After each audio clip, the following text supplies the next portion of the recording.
The phone kept vibrating on the kitchen counter. Once, twice, again. I watched it without touching it, the way you watch something dangerous but predictable.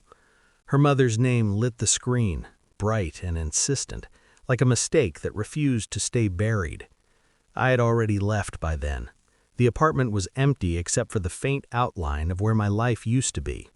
Dust shadows on shelves, a cold indentation on the mattress. I stood in a borrowed room across town, my suitcase still unopened, my jacket still on.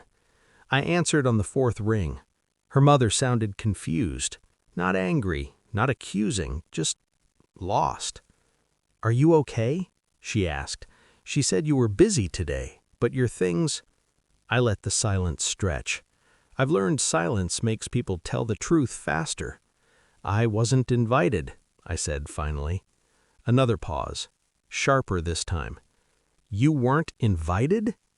That was when I knew. Not suspected, not guessed, knew. The call ended soon after. She said she'd call back. She didn't. I set the phone down and stared at my reflection in the dark window. Calm face, controlled breath, a man who looked like he had accepted something quietly. But inside, something had already calcified. This wasn't about a party. It never was. It was about value, replacement, and how long I had been living beside a ghost she never let die. She hadn't even tried to soften it. "My family thinks you're lesser than my ex," she said, eyes drifting away from mine. "I don't want awkwardness." Lesser. A comparative word, a hierarchy, a verdict already decided in rooms I wasn't allowed to enter. I nodded. I even smiled. "Understood," I said. She exhaled in relief, mistaking compliance for weakness. That was her first mistake. She left an hour later, dressed carefully, too carefully, the kind of outfit chosen to be remembered. She didn't kiss me goodbye, said she was running late. The door closed, and the apartment became very quiet. That was when the inventory started. Not physical things, moments.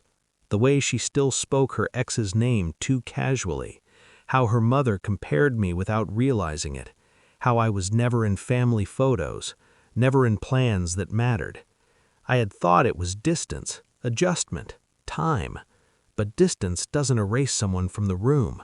It makes space for someone else. I packed slowly, deliberately. Each folded shirt felt like punctuation. Each drawer emptied was a sentence ending. By the time she laughed somewhere under unfamiliar lights, I was already gone. And still, I didn't confront her, because I didn't need emotion. I needed confirmation. I stayed quiet in the days that followed, polite, neutral, observant. She didn't notice. People rarely do when they think they've already won. I watched patterns instead of words, phone habits, the way she angled her screen, the sudden privacy, the nostalgic softness that crept into her voice when she thought I wasn't listening. I checked records, not illegally, just attentively. Old shared accounts, archived emails she forgot existed, social overlaps that didn't make sense unless you knew where to look. And then there was her brother, a tagged photo from the party, public, casual. Her ex stood beside him, smiling like he'd never left. That was the moment the last illusion burned away. Not dramatically, quietly, like a fuse finishing its work. I didn't ask questions. Questions invite lies. Instead, I waited. I let her talk, let her fill space with explanations I never requested.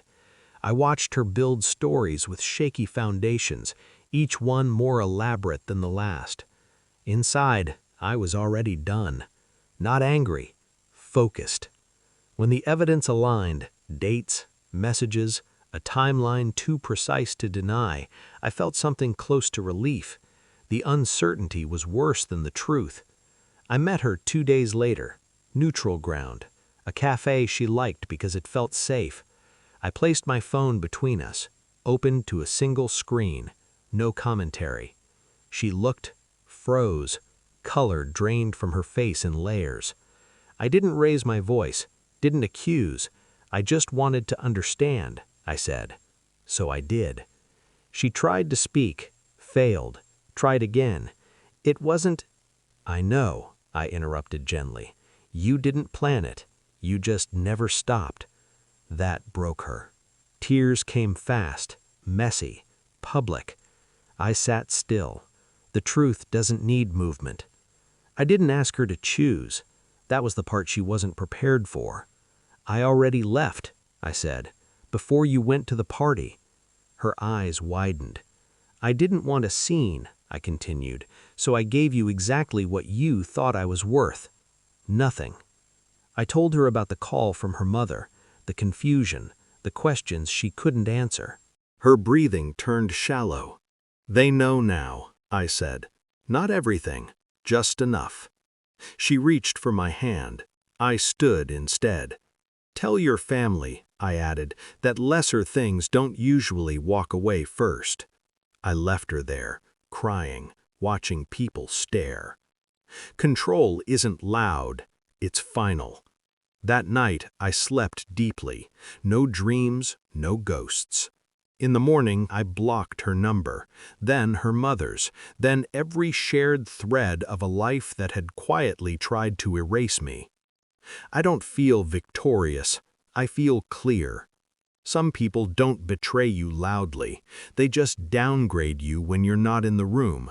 And some losses aren't losses at all, they're exits. I didn't leave because I was lesser. I left because I finally saw my worth and chose not to negotiate it ever again.